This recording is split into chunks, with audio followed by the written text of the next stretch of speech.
The truth will be victorious over falsehood.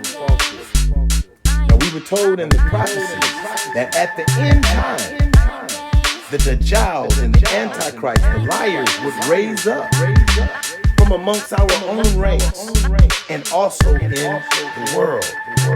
Y'all beware of these mind games they're playing on y'all and these lies they tell about Allah. Better get it together. Mind games. Mind games. Mind games. These people don't represent the Most High. Mind games. As we've said before in previous episodes, God establishes these certain covenants with certain prophets, and with each one of them, Adam, and then Noah, and then Abraham, and then Moses, and then Jesus, and then Muhammad. Each one of these covenants that he establishes with one of these major prophets, a new jurisprudence comes. All right. Yes. So God's laws that he gives to Moses is different than God's laws that he gives to Jesus, and God's laws that he gives to Jesus different than the ones that he gives to Muhammad sallallahu alaihi wasallam. Yes. But this covenant here with David is not one of those covenants, but it is a promise. It's a deal, and it's mentioned in the Old Testament. So before we move too far, let's go ahead and correct the reality here. First of all, we have to understand that there's only one covenant. All of the prophets came from the exact same lineage. Okay? Scripture tells us this. They have the same patrilineal lineage. Okay? Different mothers, same father, one religion. Okay? Hadith confirms this. So we understand that the covenant that was given was a singular covenant. It wasn't different laws and different jurisprudence that was given to each prophet. The prophets were given a singular message. The jurisprudence that came down in the lifetime of each prophet had to do with the activity and the reality that was facing the people. Many times, it was actually the result of the things that they had done. So Jehovah made whatever ratifications that he made in order to cause the covenant to continue to be fulfilled.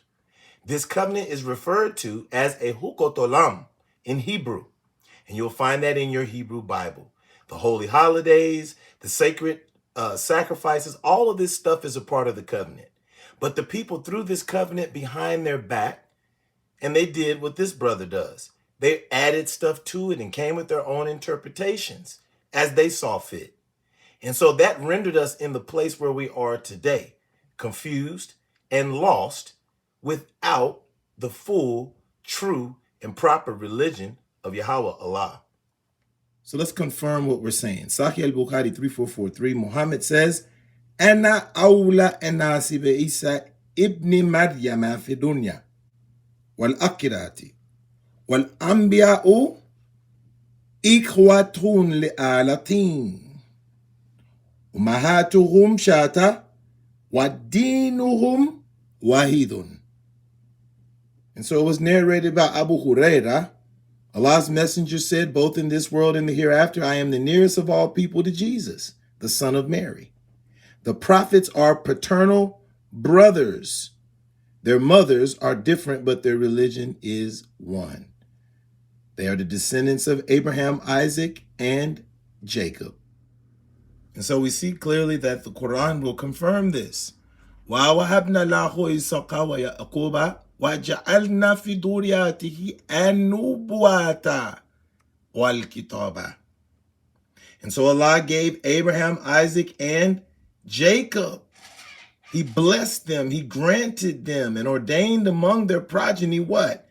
Prophethood and revelation. Okay? This was done for no other group of people. The prophets came from one house. Okay? Further confirmation from the Quran, وَإِذْ قَالَ مُوسَىٰ لِقَوْمِهِ يَا قَوْمِ اذْكُرُوا نِعْمَتَ اللَّهِ عَلَيْكُمْ إِذْ جَعَلَ فِيكُمْ أَنْبِيَاءَ وَجَعَلَكُمْ مُلُوكًا وَآتَاكُمْ مَا لَمْ يُؤْتِ أَحَدًا min al-alamin. And remember when Moses said to his people, O my people, call in remembrance the favor of Allah unto you, when he produced prophets among you, made you kings, and gave you what he had not given to any other among the peoples. Okay? This is confirmation of what we're saying. The prophets came from one house.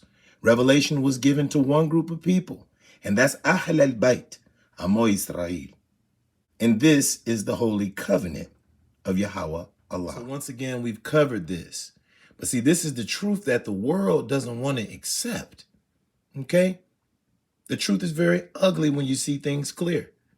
Ina aklasnahum bikhalisatin dikra edar. And verily Allah did choose them for a special purpose. Who is he talking about? Abraham, Isaac, and Jacob. وَاذْكُرِ بَدَانَ إِبْرَاهِيمَ وَإِسْحَاقَ وَيَعْقُوبَ أُولِي الْأَيْدِي وَالْأَبْصَارِ. And commemorate our servants, Abraham, Isaac, and Jacob, possessors of power and vision. And so he says, إِنَّ أَكْلَاسْنَهُمْ بِكَلِسَاتٍ ذِكْرَ إِدَارٍ. They were chosen alone, privately, and exclusively.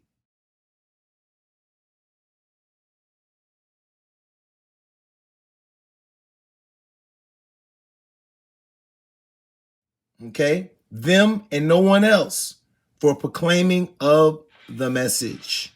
Okay? These are the facts written in the Quran, written in the Hadith. The truth will be victorious over falsehood. Now, we were told in the prophecy that at the end time, the Dajjal and the Antichrist, the liars, would raise up from amongst our own ranks and also in the world. Y'all beware of these mind games they're playing on y'all and these lies they tell about Allah. Better get it together. Mind games. Mind games. Mind games. These people don't represent the Most High.